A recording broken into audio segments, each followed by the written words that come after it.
অসাধারণ, বাংলাদেশের অসাধারণ একটা জয়।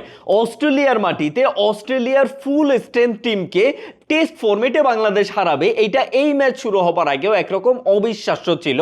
আর সেই অবিশ্বাস্য কাজটাকেই বাংলাদেশ সম্ভব করে দেখাইছে, বাস্তবে ঘটায় দেখাইছে। যেই টেস্ট ম্যাচটা শুরু হবার আগেই সবাই এক্সপেক্ট করছিল যে বাংলাদেশ এই টেস্ট ম্যাচটা মাত্র 2 দিনের মধ্যেই হেরে যাবে, সেই টেস্ট ম্যাচটা বাংলাদেশ জিতে গেছে, তাও 9 উইকেটে, তাও আবার একদিন হাতে থাকতেই। এই জয়ে শুধু বাংলাদেশের মানুষই না, পুরো ক্রিকেট বিশ্বই কিন্তু অবাক। কারণ অস্ট্রেলিয়ার মাটিতে অস্ট্রেলিয়ার ফুল পটেনশিয়াল টিমের বিপক্ষে ম্যাচ জেতা কিন্তু মোটেও সহজ বিষয় না, কিন্তু সেই কাজটাই বাংলাদেশ এত ইজিলি করে দেখাইছে, এ যেন এক নতুন বাংলাদেশ। বিগত কয়েক বছর ধরেই বাংলাদেশ টেস্ট ফরম্যাটে ইমপ্রুভ করতেছিল, কিন্তু এই ম্যাচ জয়টা বা এই ম্যাচে বাংলাদেশ যেইভাবে খেলছে আর যেইভাবে এই ম্যাচটা জিতছে, এইটা যেন বাংলাদেশের জন্য একটা নতুন মাইল ফলক। এমন একটা ম্যাচ যেই ম্যাচের বোলিং, ব্যাটিং, ফিল্ডিং প্রত্যেকটা সেক্টরেই বাংলাদেশ অসাধারণ খেলছে।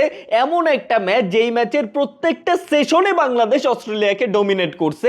এমন একটা ম্যাচ যেই ম্যাচের জন্য বাংলাদেশের কোটি কোটি মানুষ আবারও ক্রিকেট নিয়ে কথা বলতেছে। ড্রিম ভাই, ড্রিম। যদিও বাংলাদেশের কনসিস্টেন্সির বড়ই অভাব, হয়তো নেক্সট ম্যাচেই বাংলাদেশ আর এত চমৎকার পারফর্ম করতে পারবে না, হয়তো নেক্সট ম্যাচেই বাংলাদেশ প্রত্যেকটা সেক্টরে ভালো খেলতে পারবে না, কিন্তু এই ম্যাচে বাংলাদেশ যে চমৎকার পারফর্ম করে ম্যাচটা জিতছে, এই ম্যাচে বাংলাদেশ যে অস্ট্রেলিয়াকে প্রত্যেকটা সেক্টরে প্রত্যেকটা সেশনে ডমিনেট করে গেছে এবং এত চমৎকার ভাবে ম্যাচটা জিতছে অস্ট্রেলিয়ার সাথে, এই জন্য অন্তত বাংলাদেশ একটা ধন্যবাদ ডিজার্ভ করে। Hats off Bangladesh. সেই সাথে পরবর্তী ম্যাচের জন্য বাংলাদেশের জন্য শুভকামনা রইল। আশা করতেছি পরের ম্যাচে অর্থাৎ দ্বিতীয় ম্যাচটাতেও বাংলাদেশ ম্যাচটা জিতবে এবং অস্ট্রেলিয়াকে অস্ট্রেলিয়ার মাটিতে হোয়াইট ওয়াশ করে দিয়ে আসবে।